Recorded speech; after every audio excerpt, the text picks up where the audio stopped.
ಪಂಚಮಹಾಪುರುಷ ಯೋಗ ಅಂತ ಏನು ಅಂದರೆ ಇದು ಒಂದು ಪವರ್ಫುಲ್ ಕಾಂಬಿನೇಷನ್. ಯಾವಾಗ ಈ ಮೇಜರ್ 5 ಪ್ಲಾನೆಟ್ಸ್ ಲೈಕ್ ಸೂರ್ಯ ಚಂದ್ರನ ಬಿಟ್ಟು ನೆಕ್ಸ್ಟ್ ಮಂಗಳ, ಬುಧ, ಗುರು, ಶುಕ್ರ ಮತ್ತೆ ಶನಿಯಿಂದ ಉಂಟಾಗೋ ಯೋಗಗಳು. ಇದು ಏನು ಈ ಪಂಚಮಹಾಪುರುಷ ಯೋಗ ಅಂತಂದ್ರೆ ನೋಡಿ, ಯಾವಾಗ ಈ ಮಂಗಳ, ಈ 5 ಪ್ಲಾನೆಟ್ಸು ಅವುಗಳದ್ದೇ ಓನ್ ಹೌಸ್, ಸ್ವಂತ ಮನೆ ಅಥವಾ ಓನ್ ಹೌಸ್ ಅಲ್ಲಿ ಇರ್ತಾವೋ ಆರ್ ಎಕ್ಸಾಲ್ಟೆಡ್ ಅಂದ್ರೆ ಉಚ್ಚ ಸ್ಥಾನದಲ್ಲಿ ಇರ್ತಾವೋ, ಆಗ ಈ ಪಂಚಮಹಾಪುರುಷ ಯೋಗ ಫಾರ್ಮ್ ಆಗುತ್ತೆ. ಮತ್ತೆ ಕೇಂದ್ರ ಹೌಸಸ್ ಅಲ್ಲೂ ಇದ್ರೆ ಅಂದ್ರೆ ಈವನ್ ಇನ್ ಕೇಂದ್ರ ಹೌಸಸ್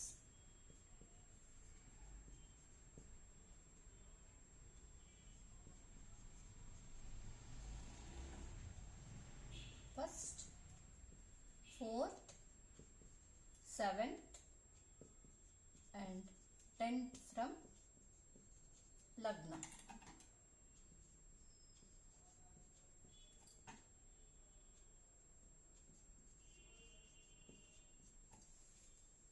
ಹೀಗಿದ್ದಾಗ ಈ ಪಂಚಮಹಾಪುರುಷ ಯೋಗ ಫಾರ್ಮ್ ಆಗುತ್ತೆ.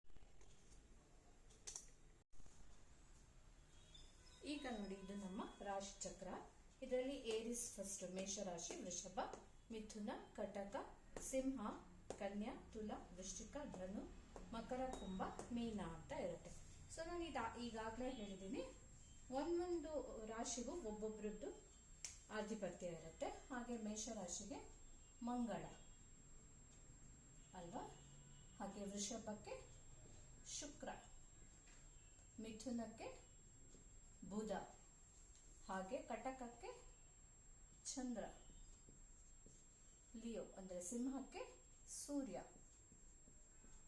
ಹಾಗೆ ಕನ್ಯಾ ರಾಶಿಗೆ ಬುಧ, ತುಲಾ ರಾಶಿಗೆ ಶುಕ್ರ, ವೃಶ್ಚಿಕಗೆ ಮಂಗಳ, ಅಂಡ್ ದಿಸ್ ಒನ್ ಸ್ಯಾಜಿಟೇರಿಯಸ್ಗೆ ಗುರು,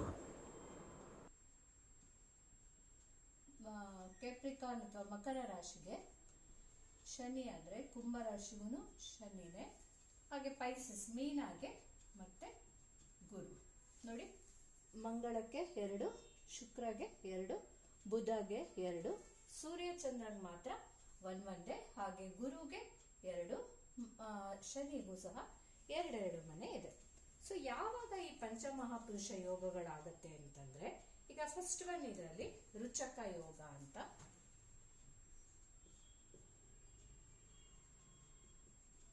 ರುಚಕ ಯೋಗ ಯಾವಾಗ ಆಗುತ್ತೆ? ಇದು ರುಚಕ ಯೋಗ ಮಂಗಳನಿಂದ ಆಗಲು. ಮಂಗಳ ಸ್ವಂತ ಮನೆ, ಓನ್ ಹೌಸ್ ಯಾವ್ದು ನೋಡಿ, ಇಲ್ಲಿ ಏರಿಸ್ ಅಥವಾ ಸ್ಕಾರ್ಪಿಯೋದಲ್ಲಿದ್ದಾಗ ಅದು ರುಚಕ ಯೋಗ ಫಾರ್ಮ್ ಆಗುತ್ತೆ. ಬಟ್ ಏನಂತಂದ್ರೆ,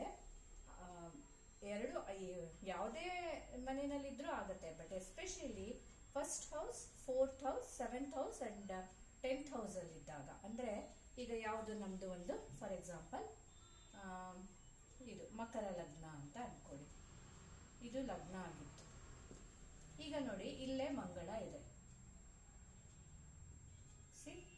1, 2, 3, 4 ಇದು 4th ಹೌಸ್ ಆಯ್ತು.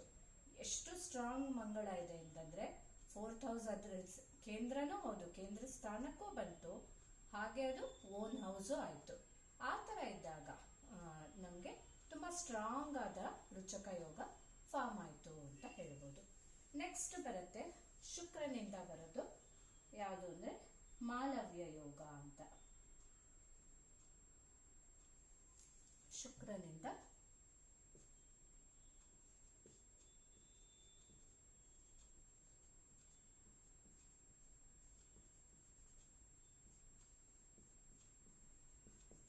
ಇಂದ ಫಾರ್ಮ್ ಆಗುತ್ತೆ. ಯಾವಾಗ ಆಗತ್ತೆ? ಶುಕ್ರ ಇಲ್ಲೇ ಇದ್ರೆ ಇಲ್ಲಿ, ಹಾಗೆ ಶುಕ್ರನ ಇನ್ನೊಂದು ಮನೆ ಯಾವುದು? ಲಿಬ್ರಾ. ಇಲ್ಲೂ ಈ ಎರಡು ಮನೆಯಲ್ಲಿ ಇದ್ದಾಗ ಶುಕ್ರ ಮಾಲವ್ಯ ಯೋಗ ಫಾರ್ಮ್ ಆಗುತ್ತೆ. ಅಂಡ್ ಆಲ್ಸೋ ಯಾವ್ದ್ರಿಂದಾದ್ರೂ ಈಗ ಇದು ಇಲ್ಲೇ ತಗೊಳ್ಳೋಣ. ಶುಕ್ರ ಇಲ್ಲಿತ್ತು ಅಂತಂದ್ರೆ ನೋಡಿ, ಇಲ್ಲಿ 1 2 3 4 5 6 7 8 9 10th ಹೌಸ್ ಕೇಂದ್ರ ಸ್ಥಾನನೂ ಆಯ್ತು, ದೆನ್ ಓನ್ ಹೌಸು ಆಯ್ತು. ಈ ತರ ಇದ್ದಾಗ ತುಂಬಾ ಸ್ಟ್ರಾಂಗ್ ಮಾಲವ್ಯ ಯೋಗ ಫಾರ್ಮ್ ಆಯ್ತು ಅಂತ ಹೇಳ್ಬೋದು. ನೆಕ್ಸ್ಟ್ ನಾವು ನೋಡೋಣ ಬುಧನಿಂದ ಫಾರ್ಮ್ ಆಗುವಂತ ಭದ್ರಯೋಗ.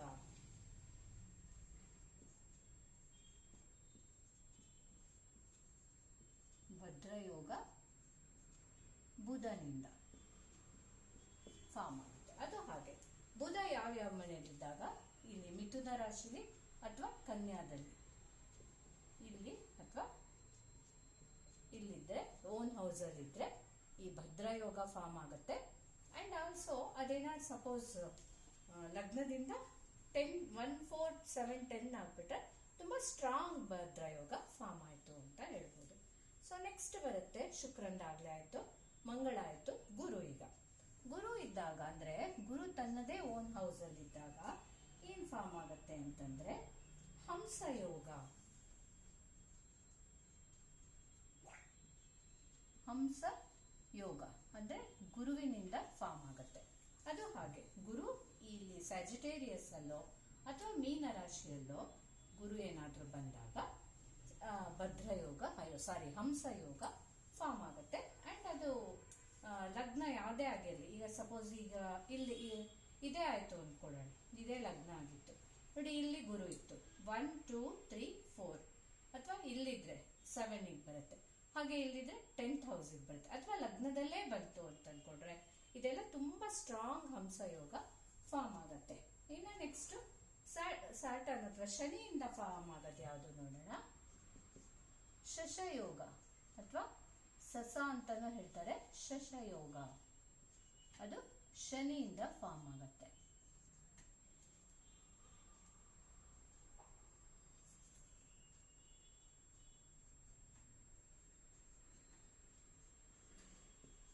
ಶನಿಯಿಂದ ಫಾರ್ಮ್ ಆಗುತ್ತೆ. ಶನಿ ಏನಾದರೂ ಮಕರ ರಾಶಿಯಲ್ಲಿ ಅಥವಾ ಕುಂಭ ರಾಶಿಯಲ್ಲಿ ಇದ್ದಾಗ ಓನ್ ಹೌಸ್ ಆಗುತ್ತಲ್ವಾ, ತನ್ನದೇ ಮನೆಯಲ್ಲಿ ಇರ್ತಾನೆ, ಆಗ ಶಶಯೋಗ ಫಾರ್ಮ್ ಆಗುತ್ತೆ.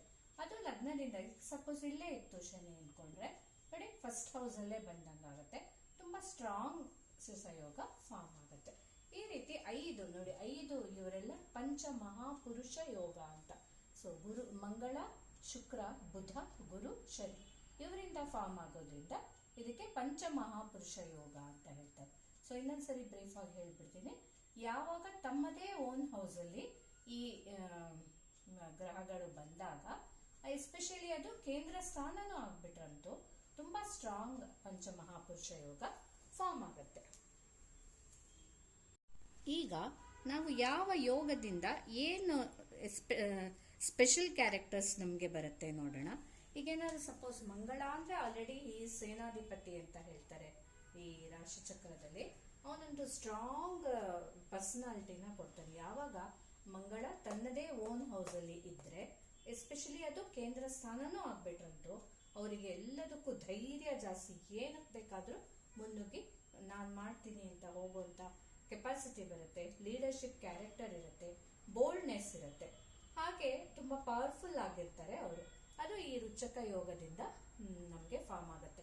ಅದಕ್ಕೊಂದು ಈ ರುಚಕ ಯೋಗಕ್ಕೆ ಒಂದು ಬೆಸ್ಟ್ ಎಕ್ಸಾಂಪಲ್ ಅಂತಂದ್ರೆ ನಮ್ಮ ಮೋದಿಜಿಯವರ ಜಾತಕದಲ್ಲಿ ಲಗ್ನದ ಇದೇ ಫಸ್ಟ್ ಲಗ್ನದಲ್ಲೇ ಮಂಗಳ ಇದೆ, ಅದಕ್ಕೆ ಅವರಿಗೆ ಏನ್ ಕೆಲಸ ಮಾಡ್ಲಿಕ್ಕೂ ಕರೇಜ್ ಜಾಸ್ತಿ ಆಗಿದೆ. ಹಾಗೆ ನೆಕ್ಸ್ಟ್ ಭದ್ರಯೋಗ ಅಂದ್ರೆ ಬುಧ ಏನಾದ್ರೂ ಓನ್ ಹೌಸ್ ಅಲ್ಲಿ ಇದ್ರೆ ಏನಂದ್ರೆ ತುಂಬಾ ಇಂಟೆಲಿಜೆನ್ಸ್, ಅಂದ್ರೆ ಈ ಎರಡು ಯಾವ ಮನೆಯಲ್ಲಿ ಇದ್ರೂ ಇಂಟೆಲಿಜೆನ್ಸ್ ತುಂಬಾ ಜಾಸ್ತಿ ಕೊಡ್ತಾರೆ. ಹಾಗೆ ಕಮ್ಯುನಿಕೇಶನ್, ಯಾರ ಹತ್ರ ಬೇಕಾದ್ರೂ ಮಾತಾಡ್ಕೊಂಡು ಹೋಗುವಂತ ಕೆಪಾಸಿಟಿ ಅವರಿಗೆ ತುಂಬಾ ತುಂಬಾ ಶಾರ್ಪ್ ಆಗಿರ್ತಾರೆ. ಸ್ವಲ್ಪ ಬಿಸ್ನೆಸ್ ಮೈಂಡ್ ಆಗಿನೂ ಇರ್ತಾರೆ ಅಂತ ಹೇಳ್ಬೋದು. ನೆಕ್ಸ್ಟ್ ಬರುತ್ತೆ ನಮಗೆ ಯಾರಿಂದ ಫಾರ್ಮ್ ಆಗೋ ಈ ಜೂಪಿಟರ್ ಏನಾದ್ರು ಈ ಎರಡು ಓನ್ ಹೌಸ್ ಲೈಕ್ ಸ್ಯಾಜಿಟೇರಿಯಸ್ ಅಥವಾ ಪೈಸಸ್ ಅಲ್ಲಿ ಏನಾದ್ರೂ ಜುಪಿಟರ್ ಇದ್ರೆ ಅವರಿಗೇನು ಹಾಗೆ ಬುದ್ಧಿವಂತಿಕೆ ಜಾಸ್ತಿ ಇರುತ್ತೆ, ದೇವರಲ್ಲಿ ತುಂಬಾ ನಂಬಿಕೆ ಇರುತ್ತೆ, ಒಳ್ಳೆ ಫಾರ್ಚೂನ್, ಅದೃಷ್ಟವಂತರು ಅವರು ಅಂತಾನೆ ಹೇಳ್ಬೋದು. ತುಂಬಾ ರಿಲಿಜಿಯಸ್ ಮೈಂಡೆಡ್ ಇರ್ತಾರೆ, ತುಂಬಾ ಒಳ್ಳೆಯವರಾಗಿರ್ತಾರೆ. ಗುರು ಯಾವಾಗ ತನ್ನದೇ ಮನೆಯಲ್ಲಿದ್ದು ಲಗ್ನದಿಂದ ಕೇಂದ್ರ ಸ್ಥಾನಕ್ಕೆ ಬಂದಾಗ. ಹಾಗೆ ಮಾಲವ್ಯ ಯೋಗದಿಂದನೂ ಹಾಗೆ. ಮಾಲವ್ಯ ಯೋಗ ಅಂದ್ರೆ ಶುಕ್ರ ಲಕ್ಸುರಿಯಸ್ ಲೈಫ್ ಅನ್ನು ಕೊಡೋಕೆನೆ ಫೇಮಸ್.